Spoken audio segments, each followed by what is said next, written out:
Diri saya sekarang ni sentiasa mendengar audio-audio yang terbaru, walaupun dalam kesibukan kehidupan harian memang tidak dapat dinafikan.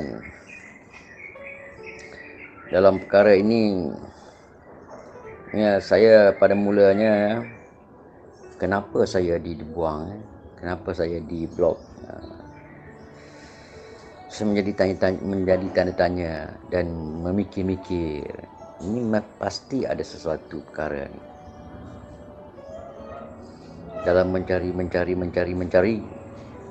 memikir, apa yang Pak Andy bilang di dalam video tu memang sudah ada terasa kan pada diri saya tu. Mesti ada sesuatu. Saya berfikir kita tidak boleh menyalahkan sesiapa, terutama nak menyalahkan Allah. Mana mungkin. Allah tu bersifatnya baik, segala maha, maupun pengasih maupun penyayang. Allah tunjukkan video ini kepada saya. Terasa lega apa jua yang berlaku atas kehendak. Maknanya bersangka baik senantiasa. Bagi saya, Allah ni suka kita ni mengalah je, menyerah je. Apa juga mengaku je kelemahan. Bagi saya begitu. Bila kita mengaku kelemahan, itu yang paling Allah suka. Benar tak Pak Indi? Pasti ada dipertuntunkan. Kalau tidak, mana mungkin ada petunjuk yang saya miliki, yang saya dapati dalam hal ini, pada hari ini. Jawapannya, karena saya sering bertanya, kenapa ni? Apa cerita ni? Tanya. Allah pasti bagi. Nah, tak Pak Indi? Oh ya, saya lupa ingin memberi kabarnya pada tenaga saya. Pak Indi, syukur alhamdulillah atas doa Pak Indi juga, anak saya sudah agak beransur sihat, ya. Penyakitnya telah dikesan. Itu terdapat batu karang di dalam tu rupanya, membuatkan keadaannya begitu satu ketika lu. Alhamdulillah atas doa-doa Pak Indi juga dan sahabat yang lain. Ya, itulah kabarnya saya. Sekarang ni saya sibuk menjalankan tugas di kebun, di dusun. Pada masa itu saya merenung-renung audio. Saya kurang dapat line ataupun internet ni di kampung saya tu agak slow, jadi susah sikit nak berhubung. Jadi saya balik semula ke bandar, kalau di rumah saya ni baru dapat line internet ni. Jadi saya dapat berhubung dengan Pak Andy. Terima kasih Pak Andy. Assalamualaikum warahmatullahi wabarakatuh. Ni lagi satu Pak Andy, dalam perihal kita ni telah melakukan kesalahan ataupun dosa-dosa yang lalu, hati tu ingin nak mengelakkan dari perkara-perkara itu berulang kembali, tapi tetap kembali. Nampak nyata dan faham, sesungguhnya kita ni manusia ni, makhluk ni tidak mampu untuk mengelakkan pada keburukan dan tidak ada kemampuan untuk kebaikan. Jadi sekiranya berlaku perkara ni, itu adalah memberitahu kedudukan kita ataupun keadaan kita diri sekarang ni belum bersih. Aku tunjukkan perkara ini kepada kita, macam Allah akan tunjukkan, kamu ni keadaannya begini lagi sekarang ni. Walaupun perkara buruk tu berlaku, Benar tak Pak Endi? Jadi ya, di atas satu perkara yang berlaku tu, sebaik-baiknya tak perlu kita kesal sebenarnya kan ya.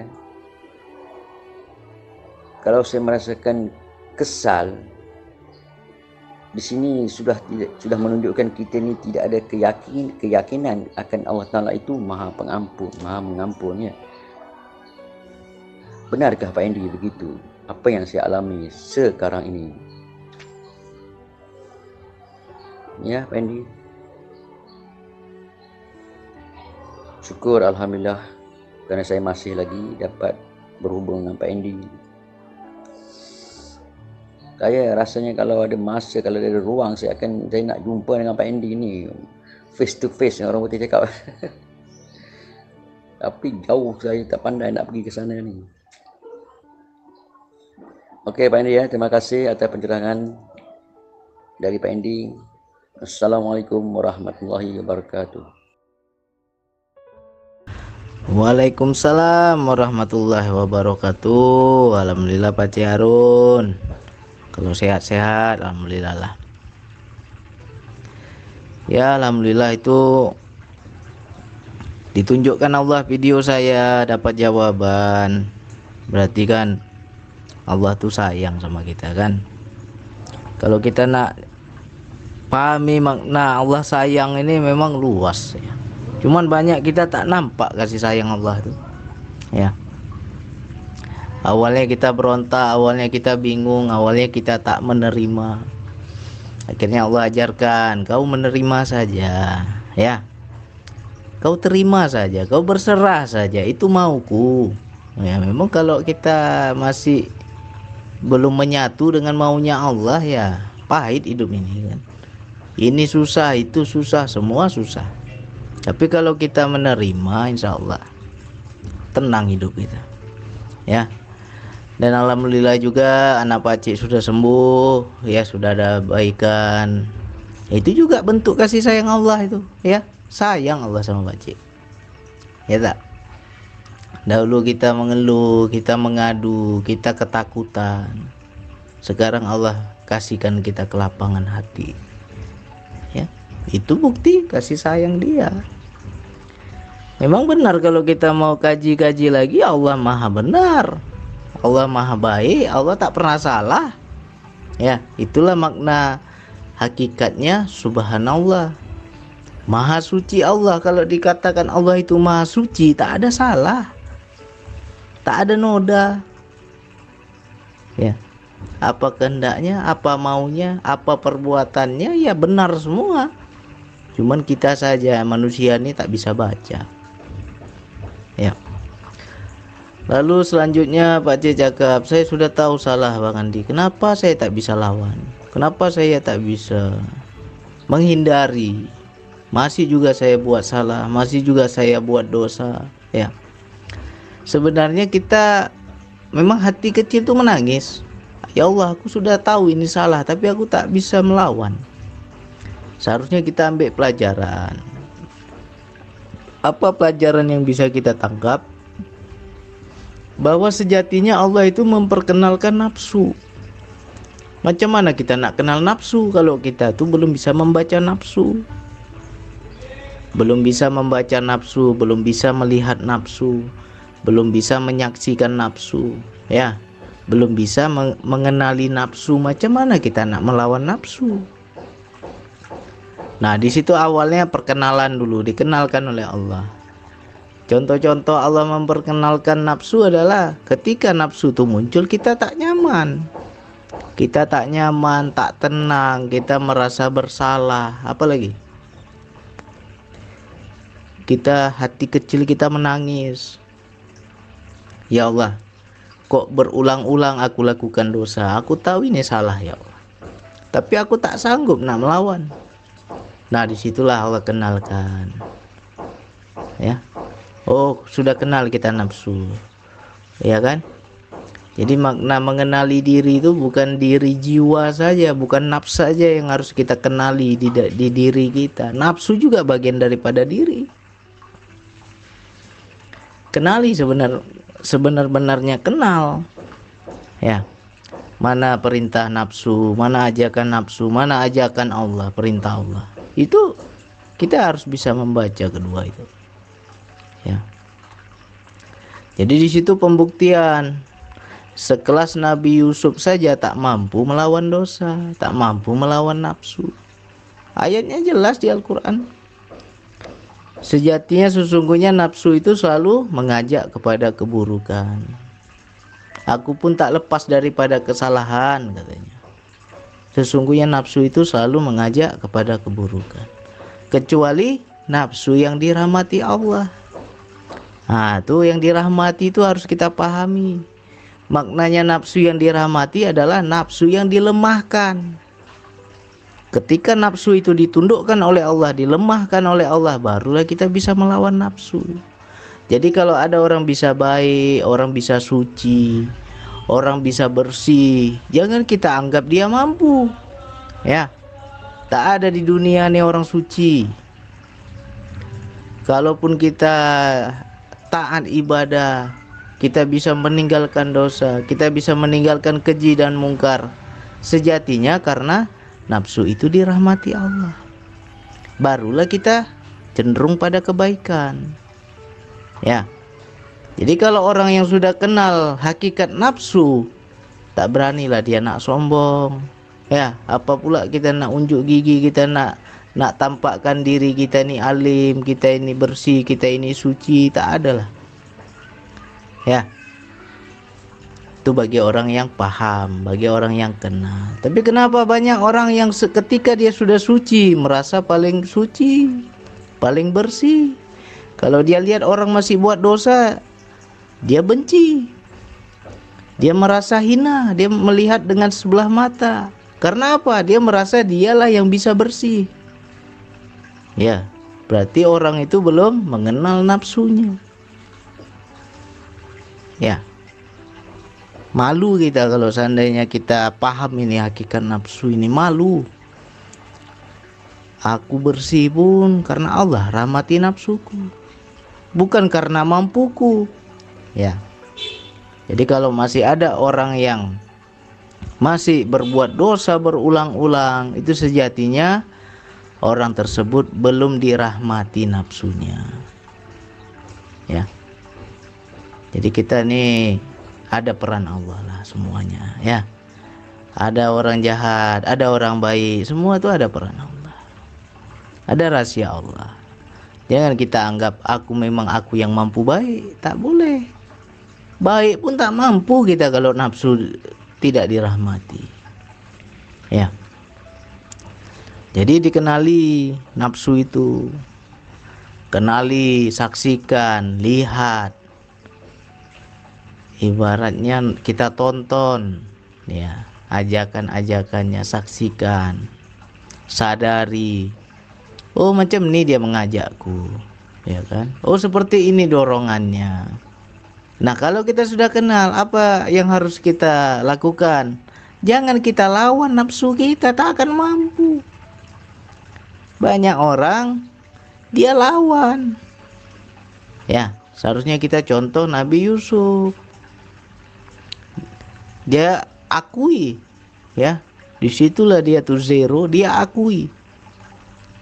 Sejatinya, sesungguhnya aku pun tak lepas daripada kesalahan. Jadi maknanya di situ adalah dia tak mengaku dia bersih, tak mengaku dia mampu, tak mengaku dia bisa menghindari dosa, ya. Justru dia akui dia tuh tak mampu. Tetapi siapa yang memberi kemampuan? Allah semata, ya kan? Nah, jadi poin yang harus kita lakukan adalah ketika nafsu mengajak, minta doa sama Allah, minta kekuatan sama Allah. Ya Allah, dorongan nafsu ini terlalu kuat. Aku sudah saksikan ya Allah, aku sudah lihat ini nafsu, tapi aku tak mampu ya Allah. Rahmatilah nafsuku ya Allah. Minta macam itu sama Allah. Maknanya adalah lemahkanlah nafsuku ya Allah. baru Allah lemahkan nafsu kita. Allah tundukkan nafsu kita karena kita meminta kekuatan kepada Allah. Ketika nafsu itu Allah tundukkan, baru dosa itu bisa kita tinggalkan. Ya. Jadi kalau ada orang yang merasa suci, merasa bersih, satu, dia tak kenal nafsu. Ya kan? Dia belum kenal nafsu. Dan dia juga belum bisa mengenali mengapa orang masih berbuat salah, mengapa orang masih sering berdosa. Ya kan? Jadi kalau kita sudah kenal wilayah nafsu ini, kita kalau melihat orang yang masih berdosa, masih melihat orang yang masih bersalah, kita taklah menghakimi orang. Ya kan? Tak berani kita nak hakimi orang. Seharusnya kita doakan orang itu. Ya Allah, kasihan aku lihat dia selalu bermaksiat, dia selalu berbuat dosa, terlalu kuat tuh nafsu pada dirinya. Ya Allah, lemahkanlah ya Allah, rahmatilah nafsunya ya Allah. Kita seharusnya mendoakan seperti itu, ya kan? Jadi tak adalah kuasa manusia, ya, tak adalah kuasa manusia.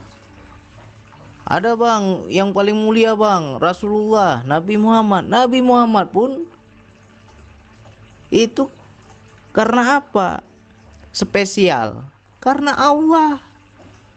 Bukan karena dia seperti apa, gimana ya? Bukan karena mampunya. Ya. Itu juga karena Allah. Andai kata kita sama seperti Rasulullah, samanya seperti inilah, kita lihatlah perjalanan Rasulullah. Hati Rasulullah itu pernah dibedah oleh malaikat Jibril, dicuci hati dia. Makanya di situ dia jadi mulia. Andai kata kita juga dibegitukan, insya Allah kita jadi orang suci. Tapi kan kita manusia biasa, tak sama kita. Makanya kalau kita manusia biasa, sering berdosa, janganlah kita merasa suci, ya kan? Tak akan mampu kita menyaingi Rasulullah yang mulia.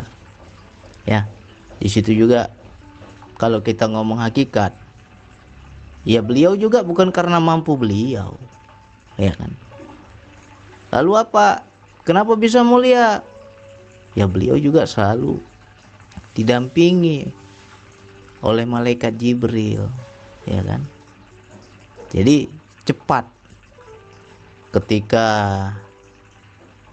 ada kesalahan, cepat ditegur, cepat dinasihati, cepat diarahkan. Nah kalau kita manusia biasa, ya enggak? Jadi kita memang benar juga tuh yang Pak Ci Harun bilang, kalau aku selalu merasa bersalah, berarti aku tak menganggap Allah itu Maha Pengampun. Itu benar. Ya, tak boleh kita berlarut-larut menghakimi diri, menzolimi diri. Ya, aku salah, aku kotor, aku hina. Itu namanya kita tak percaya bahwa Allah itu Maha Pengampun. Tapi jangan kita ulang-ulang, ya tak? Aku buat dosa, aku percaya Allah Maha Pengampun. Habis itu besok buat lagi dosa, aku percaya Allah Maha Pengampun. Nah, itu namanya kurang ajar kalau macam itu, ya tak? Ya, kalau kita betul mohon ampun kepada Allah, ya berusahalah jangan berbuat lagi. Tapi tak mampu bang, minta doa sama Allah. Ya, kalau kita belum mampu meninggalkan maksiat, meninggalkan dosa, minta sama Allah, ya Allah, aku tahu aku salah ya Allah, aku tahu ini tak betul ya Allah, tapi aku tiada kuasa untuk menolaknya. Aku mintalah kekuatan-Mu ya Allah, rahmati nafsuku. Nah ketika nafsu dirahmati, barulah kita bisa kembali kepada Allah, lurus kepada Allah, bertakwa kepada Allah. Ya. Jadi pahami, sekarang Pak Cik sedang dikenalkan Allah tentang nafsu. Saksikan, oh seperti ini nafsu. Ya. Apa contoh nafsu? Selalu mengajak kepada keburukan. Ya. Jadi harus kita kenal, oh ini buruk, oh ini salah, oh ini tak betul, oh ini yang betul. Nah, nanti ada pembeda, ya. Jadi kita latih terus, belajar terus lah. Mudah-mudahan semakinlah kita mendekat kepada Allah, semakin Allah lemahkan nafsu kita, sehingga pelan-pelan kita semakin bertakwa kepada Allah. Apa contoh takwa? Contoh takwa adalah ketika kita bermaksiat, ketika kita melakukan kesalahan, di situ kita sudah tak ada rasa. Ya, orang senantiasa mabuk-mabukan. Begitu dia nak minum lagi, nak mabuk-mabuk lagi, tak ada rasa. Kenapa ya? Dulu aku minum sedap, sekarang aku minum kok tak sedap lagi. Nah, berarti itu Allah sudah mengarahkan kepada ketakwaan. Pelan-pelan keji dan mungkar akan kita tinggalkan. Ya, dahulu sering mencuri, sering menggunjing orang, dahulunya sering kita kasar sama orang, sering menzolimi orang. Nah, semakin kita lakukan semakin tak nyaman, semakin tak tenang, semakin tiada kenikmatan. Itu pertanda Allah sudah merahmati nafsu kita. Ya, kalau kita masih buat dosa tak ada rasa, itu nafsu sudah dirahmati Allah. Barulah pelan-pelan kita akan semakin bertakwa. Jadi kalau kita nanti diarahkan kepada ketakwaan dan kita sudah pada poin ketakwaan, ingat-ingat, jangan kita merasa suci, jangan kita merasa benar, jangan kita suka menghakimi orang yang masih salah. Ya, aku benar. Kalau benar tak perlu dibenar-benarkan, ya. Hakikat kebenaran yang hak itu tak perlu dibela. Tapi kalau kita masih ego dengan kebenaran kita, suka menyalahkan orang lain karena orang itu salah, sejatinya di situ juga belum benar. Ya tak? Benar itu tak boleh kebenaran yang hak itu tak perlu dibela. Ya. Dan kita juga tak boleh sombong. Nah, ingat-ingat, oh aku dulu juga pernah salah, aku dulu juga pernah dosa, aku dahulu juga belum bersih. Ya, sekarang pun aku masih proses pembersihan. Jadi jangan kita merasa sudah bersih, masih proses pembersihan. Kalau kita masih merasa proses pembersihan, kita tak suka menghakimi orang. Biasanya yang menghakimi orang tuh orang-orang yang sudah merasa bersih.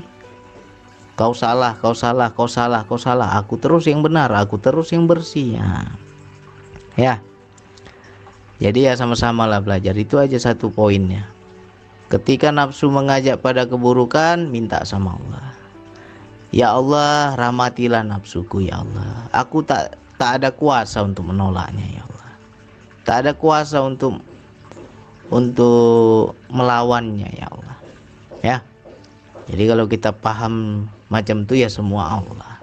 Tak adalah diri kita, ya. Mudah-mudahan yang sedikit ini manfaat untuk kita semua. Sekian dari saya. Wassalamualaikum warahmatullahi wabarakatuh.